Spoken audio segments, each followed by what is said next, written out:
Regan membereskan semua bukunya dan melipat kacamata bacanya. Ya, kedua pernikahan saya gagal. Kalian mau menertawakan saya? Quinsa terdiam.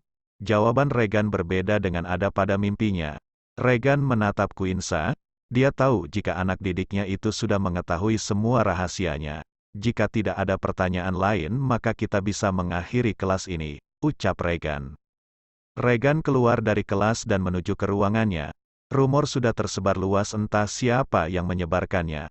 Tiba-tiba Quinsa datang. Ia memberikan sekotak kue untuk dosen galaknya itu.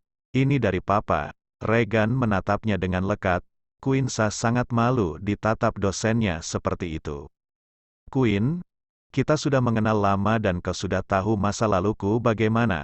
Aku harap, Quinsa memotong ucapan Regan. Tenang saja. Aku gak akan sebarin apapun dan rumor itu tentunya bukan aku yang menyebarkannya. Quinsa keluar dari ruangannya dan saat keluar dia berjumpa dengan beberapa mahasiswi ganjen yang selalu menggoda Regan lalu mengharapkan pria itu meresponnya. Quinsa tak mau ikut campur, dia menuju untuk ke kelas selanjutnya. Setelah selesai kuliah, Quinsa menunggu kekasihnya di depan kampus. Sebuah mobil mewah datang. Itu adalah Zidane dengan mobilnya. Zidane memang orang yang kaya. Tak heran dia memakai mobil pribadi sekaligus dengan sang sopir. Quinsa masuk ke dalam mobil itu.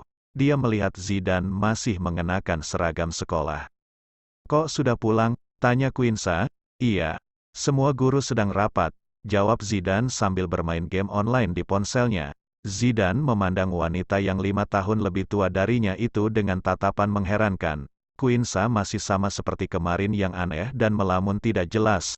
Zidane menyimpan ponselnya. Dia memandang kekasihnya itu dengan cermat. Kak Queen, ada apa? Tanya Zidane. Gak apa-apa Zidane. Hari ini langsung pulang ya. Banyak tugas nih dari dosen, ucap Quinsa. Zidane mengangguk. Acara menonton filmnya menjadi gagal. Namun tak apa, Zidane bisa mengajaknya lain kali. Setelah sampai kos yang hanya membutuhkan waktu 5 menit, Quinsa baru menyadari jika dirinya harus konsultasi dengan dokternya. Dia sungguh ceroboh sekali akan hal itu. Terlalu banyak pikiran membuatnya menjadi pelupa.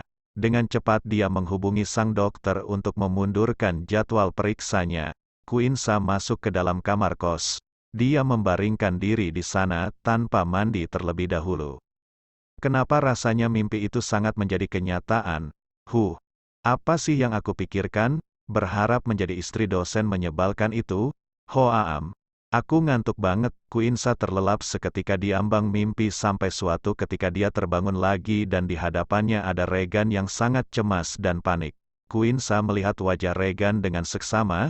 Regan tersenyum senang dan akan memanggil dokter namun Quinsa menahannya. Pak Regan, apa yang sebenarnya terjadi? Tanya Quinsa.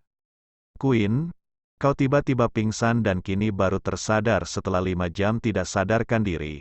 Kau sangat membuatku takut. Jawab Regan. Quinsa semakin merasa bingung. Mana yang mimpi dan kenyataan? Dia memegangi kepalanya dan berharap dia segera bangun dari mimpi yang menyiksanya. Regan memanggil dokter.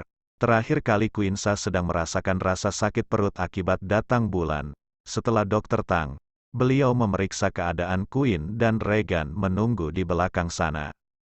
Seusai diperiksa, dokter keluar dan menghampiri Regan. Beliau mengatakan jika Quinsa harus menjalani rawat inap beberapa hari ke depan. Kekhawatiran Regan terlihat jelas. Dia takut jika istri kecilnya sampai kenapa-napa. Regan masuk ke dalam ruangan itu lagi. Waktu menunjukkan pukul 10 malam. Regan memberikan ruang VIP untuk Quinsa supaya sang istri bisa tidur dengan lelap.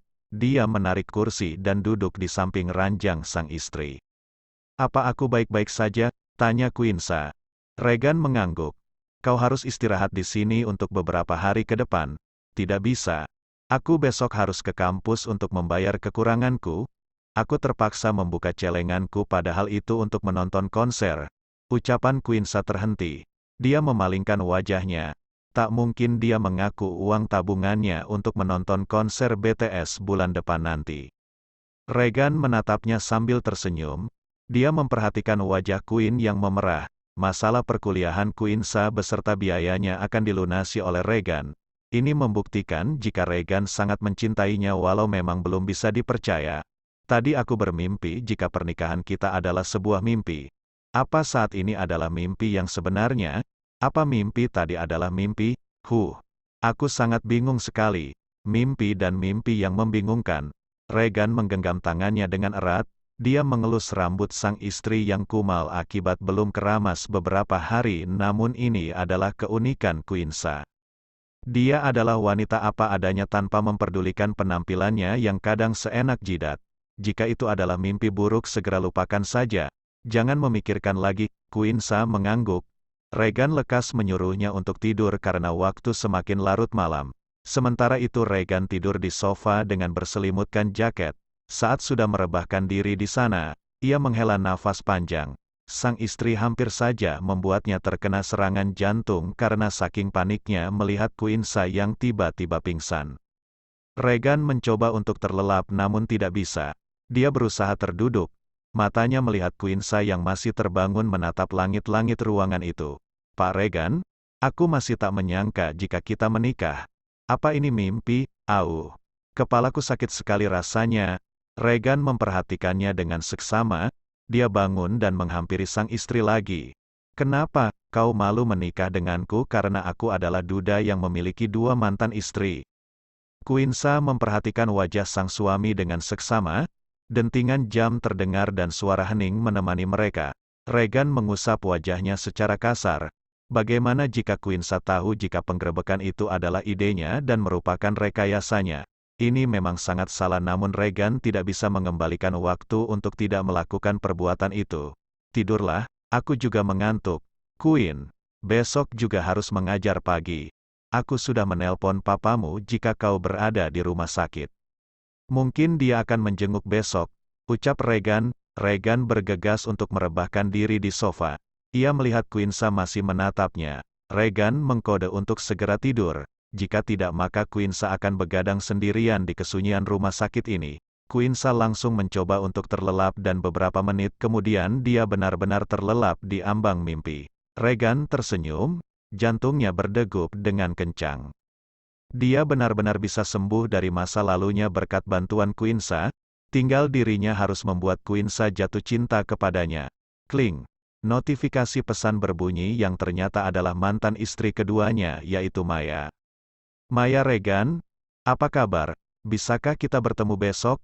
Ada yang harus aku bicarakan denganmu mengenai putri kita. Regan, apa maksudmu putriku? Aku tidak pernah merasa punya anak denganmu.